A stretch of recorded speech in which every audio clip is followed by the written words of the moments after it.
नमस्कार, मी कल्पना. माय वर्ल्ड या चॅनलमध्ये आपलं स्वागत आहे.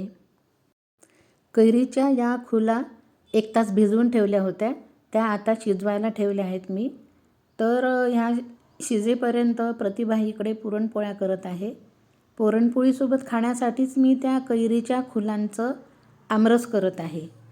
मैत्रिणींनो, तुम्हीसुद्धा पुरणपोळीसोबत आमरस कधी करत नसाल तर एकदा नक्की करून बघा.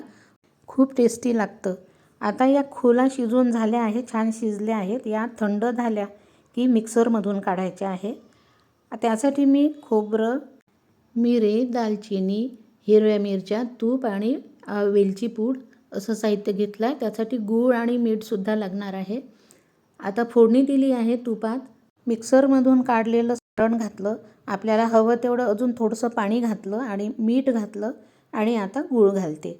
याच्या चवीनुसार गूळ घाला आणि खूप टेस्टी लागतं. छान उकळी आली की वेलची पूड घालायची आणि आमरस तयार आहे. आमरस, त्यावर तुपाची धार आणि पुरणपोळी. आहा हा, मज्जाच मज्जा.